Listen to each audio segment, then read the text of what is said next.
विश्वानदेव सवितर्दुर्तान् परासु यद्भद्रं तन्नयासु। ओम भद्रं कर्णेभिः शृणुयाम देवाः भद्रं पश्येमाक्षभिर्यजत्राः स्थिरैरङ्गैस्तुष्टुवांसस्तनूभिर्व्यसेमहि देवहितं यदायुः। ओम वेद प्रेम श्री श्रोताओं संप्रत हम सब ऋग्वेद के अष्टम मंडल के 18वें सूक्त में प्रवेश करने जा रहे हैं। इस सूक्त में 10 मंत्र हैं। मंत्र 10 कुल श्रुति कारण देवता इंद्र और छंद गायत्री। इस सूक्त के प्रथम मंत्र का शीर्षक है गोधन और अन्न धन की चाह और संबंधित मंत्र का सर्वप्रथम सत्सर पाठ हो जाए। पुरोणाशन्नो अन्धस इंद्र सहस्रमाभर शताचशोरगोना। इस प्रथम मंत्र में इंद्र के हेतु पुरोडास नामक अन्न की प्रस्तुति और उनसे धन धान्य की कामना की गई है। सूर्य इंद्र, हे सूर्यवीर देवता इंद्र, इंद्र जो है वो ऋग्वेद के नायक देवता हैं। जो स्थान बाद के देवताओं राम को, कृष्ण आदि को मिला, वही स्थान इंद्रदेव का है ऋग्वेद में। ये परम शक्ति संपन्न परब्रह्म परमात्मा के रूप में देखे जा सकते हैं। तो सूर्य इंद्र, हे सूर्यवीर इंद्र देवता, पुरोडासम, पुरोडास को कहते हैं पुरो दीयमानम एतत् संज्ञकम अंधसो अन्नम स्वीकृत्य। तो पुरोडास नाम के अन्न को स्वीकार करके, तो वैसे पुरोडास एक दिव्य कोटिकान्न है और उसी से पुआ आदि जो कि देवों को यज्ञ में चढ़ाया जाता है बनता है। इसकी यज्ञों में विशेष महत्ता है। तो हमें अर्थात हम सब उपासकों को, हे देवेंद्र, तुम पुरोडास नाम के अन्न को सहस्रम हजारों मात्रा में, संख्या में प्रदान करो। और गोनाम, गोनाम माने गायों के, शताचा सैकड़ों झुंड, नह आभर, हम सबको भली भांति प्रदान करो। हे शूरवीरेंद्र, पुरोडास नाम के अन्न को स्वीकार कर तुम हम सब उपासकों को गायों के सैकड़ों झुंड प्रदान करो। तो गोधन ऋग्वेद काल का सर्वप्रधान धन था। खाद्यान्न सहस्रों भांति के हमें वीर इंद्र देते जाओ, सैकड़ों झुंड गायों के हमको देने में न देर लाओ। 8:78 2 देवता इंद्र, शीर्षक अश्व और स्वर्णादि प्राप्ति की इच्छा और संबंधित मंत्र का सर्वप्रथम सत्सर पाठ हो जाए। आना भरभ्यंजनं गामश्वमभ्यंजनं सचा बना हिरण्यजा।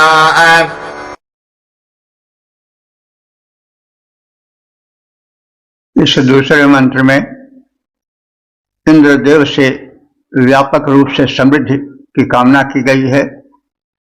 जो उस समय की समृद्धि थी विशिष्ट, वो थी अन्न, अश्व, गोधन आदि। तो जो सर्वशक्तिमान दानी इंद्रदेव हैं, उनसे ऋषि कह रहा है कि इंद्र, हे इंद्र देवता, अस्मभ्यम हम सबको व्यंजनम व्यंजनम यानी उत्तम व्यंजन प्रदान करो, क्योंकि निकृष्ट भोजन बड़ा दुखदायी होता है। इससे उत्तम भोजन, सुस्वादु भोजन प्रदान करने की प्रार्थना है। गाम माने गायों अथवा गाम माने धरती भी होता है, गो, तो हमको गोधन और भूधन भी दो। अश्वम माने अश्वधन भी प्रदान करो।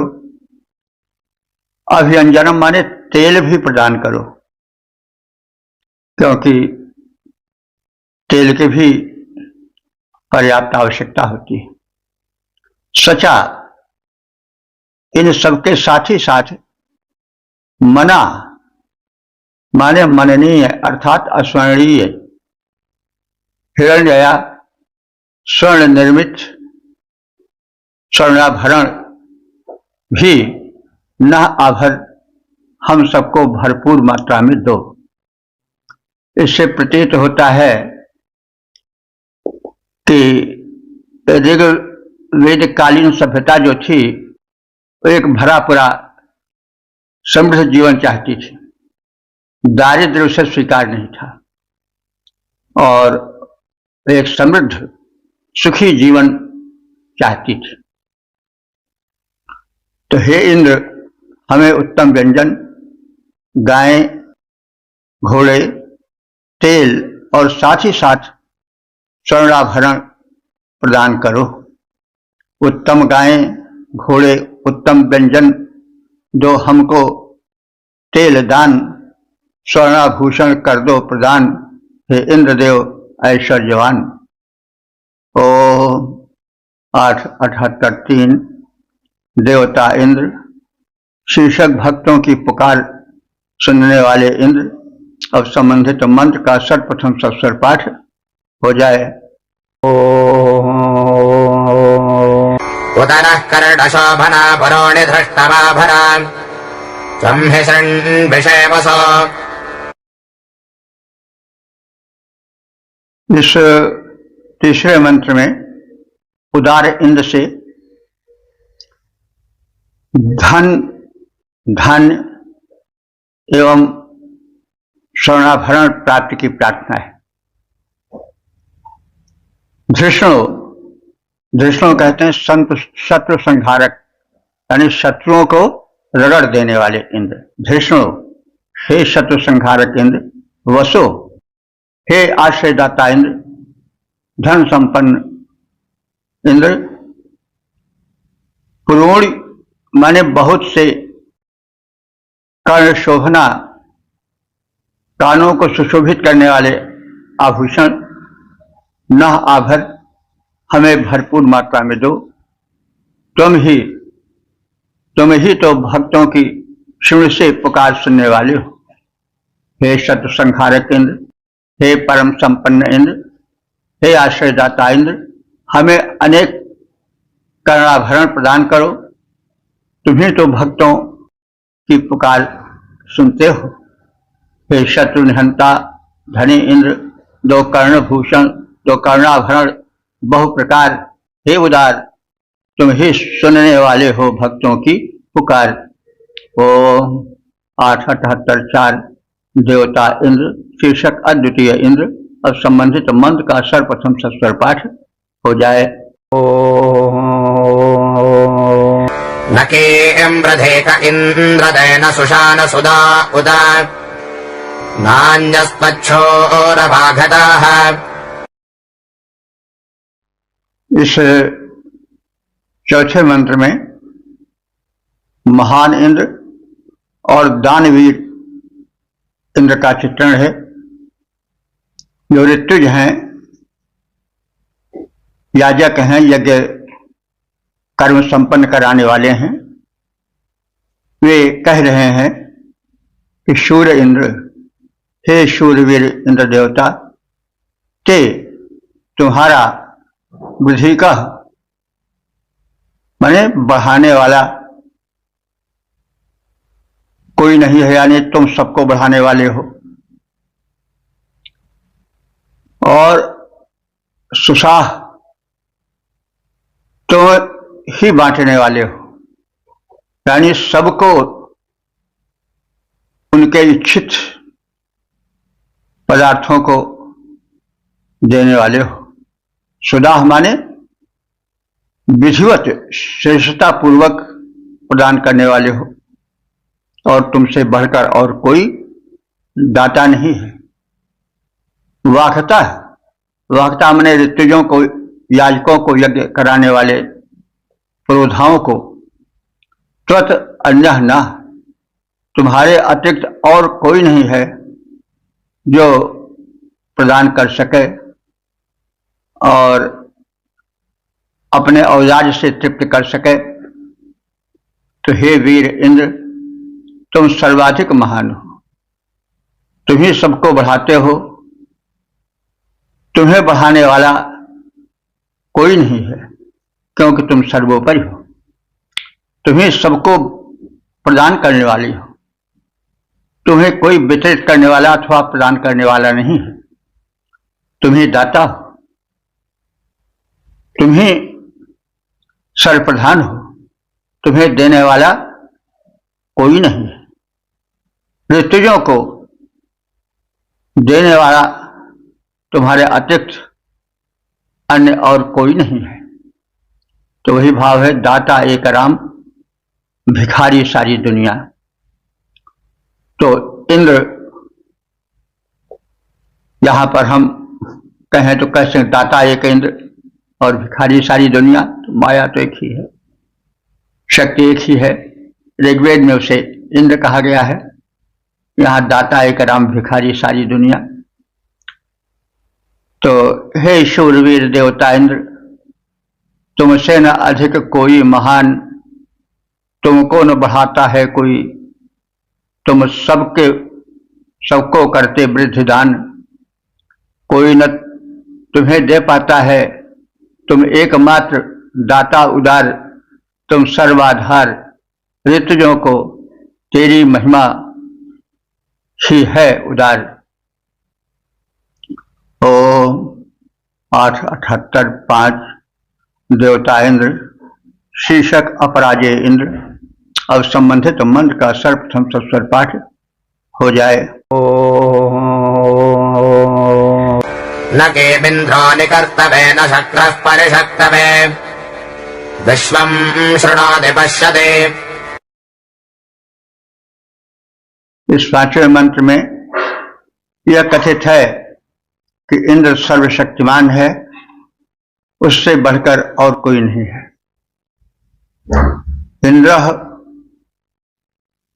इंद्र निकर्तवे, काटा नहीं जा सकता है।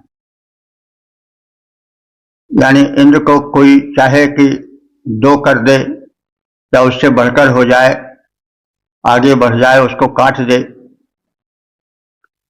उसे बांट दे, तो यह नहीं संभव है। वही एकमात्र शक्तिमान है। और परिशक्तवे, उसे कोई पराजित करने की शक्ति नहीं रखता है। और वह इंद्र विश्व यानी समस्त पदार्थों में व्याप्त है और शृणोति, वो सबकी सुनता है, वो सब कुछ सुनता है। पश्यति माने देखता है, वह सर्वशक्तिमान है। इंद्र को परास्त नहीं किया जा सकता है, उसे नष्ट नहीं किया जा सकता है। वो संसार के समस्त पदार्थों को देखने सुनने वाला है। यहाँ उसके परब्रह्म स्वरूप का स्पष्ट चित्रण है। वह घटघटवासी है, सबको सुनता है, सूक्ष्म से सूक्ष्म वस्तु को सुन लेता है, सूक्ष्म से सूक्ष्म ध्वनि को सुन लेता है, सूक्ष्म से सूक्ष्म पदार्थों को देख लेता है, जान लेता है। इसी भाव को कबीर ने कहा है कि चींटी के पग नूपुर बाजे सोई साईं सुनता है। तो चींटी के पैर में अगर नूपुर बांध दिया जाए और उससे ध्वनि हो तो भी सुन लेता है। मैंने चींटी छोटा जंतु है और उसके पैर तो बड़े ही सूक्ष्म हैं, जो उसका नूपुर बनेगा तो वह तो बहुत सूक्ष्म होगा, उसमें जो ध्वनि होगी वह और सूक्ष्म होगी, लेकिन उसको भी सुनने में वो समक्ष है, उसके कर्ण बड़े संवेदनशील हैं। तो चींटी के पग नेउर बाजे, नेउर माने नूपुर, चींटी के पग नेउर बाजे सो भी साई सुनता है। तो इंद्र परम शक्ति संपन्न है, उससे कोई चीज छिपी नहीं है, उसे सबका ज्ञान है, उसके कारण परम संवेदनशील हैं, वो सूक्ष्म से सूक्ष्म ध्वनि को भी सुन लेते हैं। तो इंद्र परास्त न हो सकता है और न हो सकता है नष्ट, देख और सुन सकता है वह जग का सारा कुछ सुस्पष्ट। 8, 78, 6 देवता इंद्र शीर्षक दुष्टों के क्रोध का विनाशक इंद्र। अब संबंधित मंत्र का सर्वप्रथम सस्वर पाठ हो जाए। समंजम मर्त्या नामदग्धो निचिकेशते पुरा निदश्चिकेशते। इस छठे मंत्र में यह बताया गया है कि इंद्र सर्वशक्तिमान है, उसके क्रोध को कोई दबा नहीं सकता है, बल्कि दुष्टों के क्रोध को वही दबा देता है। और वह इंद्र की निंदा करे अथवा किसी से द्वेष करे या निंदा करे तो निंदा के पहले ही उसको वह दबा देता है, यानी सर्वसमर्थ है, सर्वज्ञ है। सह माने वह इंद्र, अदब्धा माने अदम्य है, उसको कोई दबा नहीं सकता है, कोई दमन नहीं कर सकता है। मर्त्या नाम मनुष्यों का, मन्यु माने क्रोध, वह निज की स्ते हरण करके उनको नीचा दिखा देता है। निदा उन क्रोधी मनुष्यों के, विरोधी मनुष्यों के निंदा भाव को अथवा निंदा कर्म को वह कहने के पहले ही, निंदा करने के पहले ही चिकित्सते माने शांत कर देता है। वो सर्वसमर्थ है, कोई चाहे कि उसके विरुद्ध कुछ कोई करे तो वह विरोध करने के पहले ही अपने सर्वज्ञता के कारण उसको नष्ट कर देता है। तो इंद्र सर्वज्ञ है और सर्वशक्तिमान है, यह कथन है। वह इंद्र अदम्य है, दुष्टों के क्रोध को सफल नहीं होने देता, उसका दमन कर देता है। उनके निकृष्ट क्रोध को निंदा हेतु सक्रिय होने के पहले ही शांत कर देता है। वह सर्वसमर्थ है, सर्वज्ञ है। इंद्र अदम्य क्रोध दुष्टों का सफल नहीं हो पाता है। इंद्र अदम्य क्रोध दुष्टों का सफल नहीं हो पाता है, सक्रिय होने के पहले ही निष्क्रिय हो जाता है। 8, 78, 7 देवता इंद्र शीर्षक कर्मशील सोमोपाई इंद्र। जब संबंधित मंत्र का सर्वप्रथम सस्वर पाठ हो जाए। कृत्व इत्पूर्णमदरं धनस्यास्ति विदधः वृत्रघ्नस्सो बभावनाः। इस 17वें मंत्र में कहा गया है कि इंद्र कर्मठ है, कर्मशील है और कर्मशीलों के मनोरथों को सदा पूर्ण करता है। वह सोमोपाई है, शक्ति का पूजक है, शक्ति से परिपूर्ण रहने वाला है और कर्मशीलों को आगे बढ़ाने वाला है। उसका उदर सोमरस से सदैव परिपूर्ण रहता है, यानी वह सोमरस का परम प्रेमी है। सोमरस वह ऊर्जा है जो ब्रह्मांडीय व्यवस्था को नियंत्रित करती है।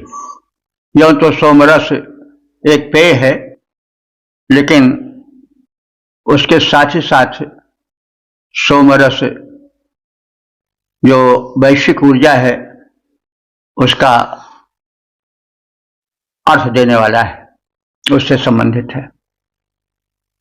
तो इंद्र तुरस्य माने त्वरा करने वाले, अर्थात काम को शीघ्र पूरा करने वाले।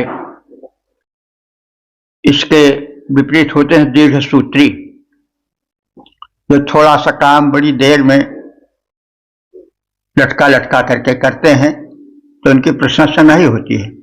जो करणीय है, करना चाहिए, उसको जो शीघ्र कर लेता है उसका इंद्र सहायक होता है। काम में टाल मटूल यह अच्छा नहीं है। तो इंद्र जो है वो तुरस्य माने त्वरित कर्म को कर डालने वाले कर्मठों की कामनाओं को विधता माने पूरा कर देता है। वृत्रघ्न वो वृत्तासुर का हनन करने वाला है। सोमपान्व वो सोमपाई है। और क्रत्वः कर्मशील मनुष्यों का सहायक है। उदरम उसका जो उदर है वह सोमरस से पूर्णमस्ति सदैव परिपूर्ण रहता है, यानी ऊर्जा उसकी क्षीण नहीं होती। कर्मशीलों की कामनाओं का पूरक सोमपाई इंद्र वृत्र निहंता है। कर्मशील इंद्र का उदर सोमरस से परिपूर्ण रहता है। इंद्र कर्मनिष्ठों को बहुत चाहता है, उन्हें अपने अनुदान प्रदान करता है।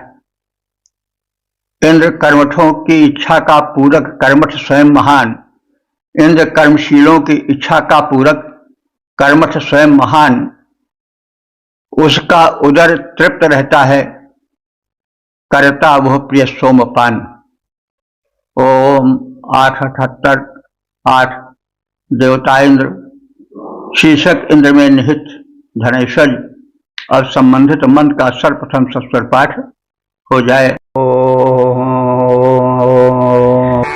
स्वेवसो निसंगता विश्वाजसो मसो भगा सुदात्मपरिह्मृता। इस 8वें मंत्र में यह कथित है कि इंद्र कुटिलता रहित है और समस्त धन ऐश्वर्य उसमें समाहित हैं। तो सोम, हे सोम संपन्न अथवा सौम्य इंद्र, अपरिहृता तुम कुटिलता रहित हो। सुदातु माने उत्तम दाता हो। वसूनि माने धन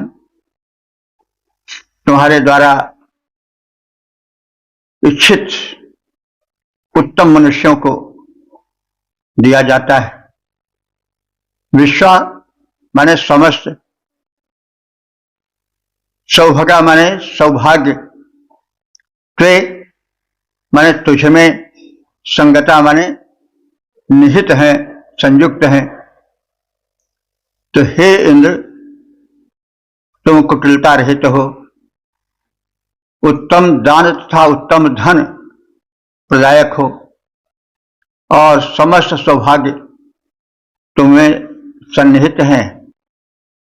हे इंद्र, कुटिलता रहित सकल धन और प्राप्त होता जो दान तुम्हें है सन्निहित सकल सौभाग्य, सृष्टि के देव महान। 878 9 देवता इंद्र शीर्षक इंद्रानुरागी हृदय और संबंधित मंत्र का सर्वप्रथम सस्वर पाठ हो जाए। स्वामिद्य वजुर्मकामो गब्जर हिरण्यजुः स्वामश्वजुरेषते। इस नवे मंत्र में इंद्रानुरागी हृदय की अभिव्यक्ति है। जो उपासक है वो कह रहा है कि हम तुमसे जो कुछ पाते हैं उसको सहज स्वीकार करते हैं, किंतु हमारा मन तुम्हीं में लगा रहता है। इससे संदेश मिलता है कि जो भगवान हमको देते हैं उसके प्रति हम कृतज्ञ रहें और भौतिकता के मध्य हम उस परम शक्ति को भूले नहीं, उसकी भक्त भाव से भरे रहें। इसी संदर्भ में उपासक कह रहा है कि हे देव, मम माने मेरा, यवयु माने अन्न संबंधी जो भावना है, गव्य माने गोश्त प्राप्ति संबंधी जो भावनाएं हैं, हिरण्ययु, हिरण्य कहते हैं सोने को, हिरण्ययु माने स्वर्ण प्राप्ति संबंधी जो भावनाएं हैं, अश्वयु माने अश्वधन से संबंधित जो भावनाएं हैं, काम माने कामनाओं को पूर्ण करने वाला जो मेरा मन है, वो सब कुछ होते हुए भी त्वाम इत इष्टे, केवल तुम ही में लगा रहता है, केवल तुम्हें ही चाहता है। तो सब कुछ हमें प्राप्त है, सब कुछ हम चाहते हैं, लेकिन अंतिम चाह मेरी है कि तुम मेरे बने रहो। और धन ही नहीं वरन तुम्हारी भक्ति भावना की गहराई में हम डूबे रहना चाहते हैं।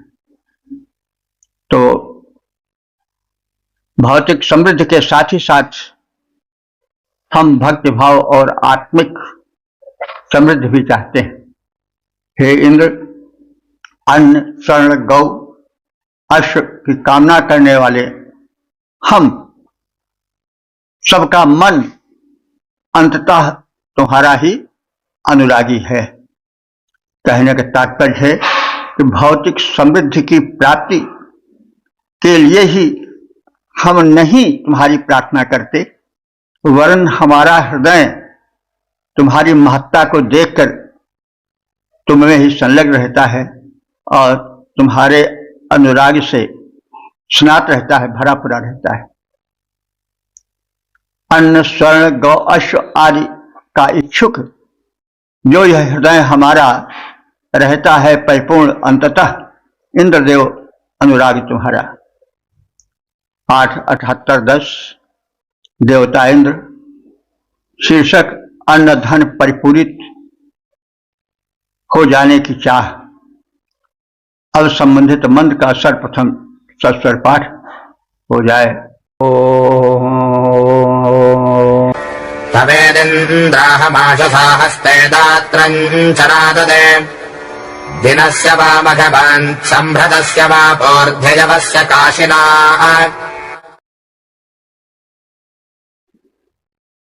इस 10वें मंत्र में, जो कि सूक्त के समापन का मंत्र है, उसमें भौतिक ऐश्वर्य के लिए इंद्र के ही बलबूते पर उपासक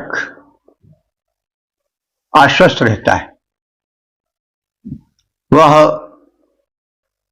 उपासक कृषि प्रधान देश का है और कृषि ही परम धन है, तो उपज के लिए और उपज से संपन्न होने के लिए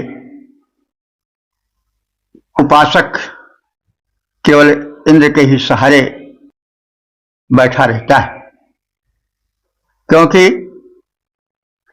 सब कुछ होते हुए भी यदि भगवत अनुकंपा नहीं होती तो सारा परिश्रम कृषि में जो किया जाता है वो व्यर्थ हो जाता है।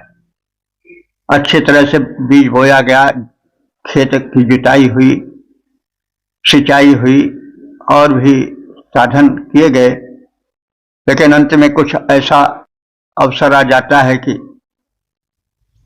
पाला पड़ गया या विपरीत मौसम हुआ अथवा पशु चर गए खेत को, तो ये बाधाएं सब पानी फेर देती हैं सारे प्रयासों पर।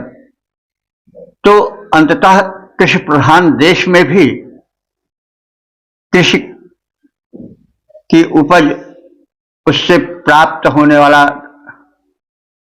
धान्य भगवान के ही सहारे चलता है। तो यहां भी भगवान की, इंद्र की दयालुता, उसके अनुकंपा की आवश्यकता है। इंद्र का आश्रय आवश्यक है। तो इंद्र तो वृक्ष का देवता वैसे सभी लोग जानते हैं है, तो प्रथम आवश्यकता वृक्ष की होती है। तो इंद्र से इसलिए अन्न धन पाने की विशेष प्रार्थना की गई। इंद्र है कृषि के अधिष्ठाता देवता इंद्र। अहम माने मैं तुम्हारा उपासक, तव इत तुम्हारी ही आशा कृपा प्राप्त कर यह आशा करता हूं कि दात्रम, दात्रम माने हसिया, फसल को काटने वाला जो लोहे का औजार होता है उसको हसिया कहा जाता है। दात्रम माने हसिया को, हस्ते माने हाथ में, आददे माने लेता हूं। मतलब वही तुम्हारी कृपा हो गई, फसल ठीक से तैयार हो गई, तभी तो हम हाथ में हसिया ले पाएंगे फसल काटने के लिए। तो तुम्हारी कृपा के सहारे ही हम हाथ में फसल को काटने वाली हसिया को ले सकेंगे, अच्छी उपज हो सकेगी, तभी हसिया को लेने की आवश्यकता पड़ेगी। तो हाथ में हसिया को लेने का मतलब हुआ कि फसल अच्छी हो जाएगी और हम उसको काटने के लिए तत्पर हो सकेंगे। तो हे इंद्र, तुम्हारी अनुकंपा से ही हम अन्न धन पाने के लिए अपने हाथ में दात्र को, हसिया को ले सकेंगे। भगवान मघवन, हे धन संपन्न ऐश्वर्यवान इंद्रदेव। यवस्य माने यव की यानी अन्न की उपज से हमारा हाथ, हमारी मुट्ठी, हमारा घर भर जाए। काशिना माने मुट्ठी से, पूर्ज माने घर भर दो। तो हे इंद्रदेव, तुम कृपा कर हमारे कृषि कर्म को उत्तम बनाओ। और काशिना माने अच्छी उपज से हमारी मुट्ठी भर जाए। तो मुट्ठी भर जाने का मतलब हुआ पर्याप्त मात्रा में अन्न मिल जाए। तो हे इंद्र, तुम्हारे ही बल पर हाथ में हसिया को मैं ले पाता हूं। हमारा घर अन्न धन से भर दो। हे इंद्र, कृषक हम तेरे आश्रित, हम पर अनुकंपा करो। हे इंद्र, कृषक हम तेरे आश्रित, हम पर अनुकंपा कर दो। हाथों में हसिया लिए हुए सबका घर अन्नों से भर दो। इस प्रकार से हमने इंद्र की अनुकंपा के सहारे, उन्हीं की कृपा से 8वें मंडल के 18वें सूक्त के 10 मंत्रों की व्याख्या में समर्थ हो पाए हैं। तो अब तक ले जो मंत्र व्याख्यायित हो चुके हैं उनकी संख्या हो चुकी है 7381। ये परम कृपा है इंद्र भगवान की, वेद भगवान की। वे हम सबके हृदय को वेद की ओर मोड़े। जो कुछ हमारी शक्ति थी उसके हिसाब से व्याख्या भी हम किए हैं। और करबद्ध प्रार्थना है कि आप सब भी इस क्षेत्र में आगे बढ़ें। और इस सूक्त में कृषि प्रधान देश में वृष्टि के नियामक इंद्र देवता की प्रार्थना है। इंद्र के परब्रह्मत्व स्वरूप का भी इस सूक्त में दर्शन किया गया है। वे कर्तुम अकर्तुम अन्यथा कर्तुम में समर्थ हैं। दुष्ट की दुष्टता उनके आगे नहीं चलती है। वे कर्मठों को, सज्जनों को संपन्न करने वाले हैं। गोधन, अश्वधन और अन्न धन धान से परिपूर्ण करने वाले हैं। उनका आश्रय सुखद है, इसलिए भक्त उनके आश्रय की कामना करता है। स्वर्णाभरण, धन धान्य से परिपूरित घर की कामना भक्त करता है। ऋग्वेद के ऋषि में अथवा उपासक में केवल आध्यात्मिक जगत की ही चर्चा नहीं है, वरन भौतिक जगत की समृद्धि की भी पर्याप्त मात्रा में वार्ता है। क्योंकि स्वर्गलोक को जाने वाली राह मर्त्यलोक से ही होकर जाती है। जब व्यक्ति दरिद्र रहेगा, दुखी रहेगा, तो अपने को ही नहीं संभाल पाएगा, फिर वो समाज को क्या दे सकेगा।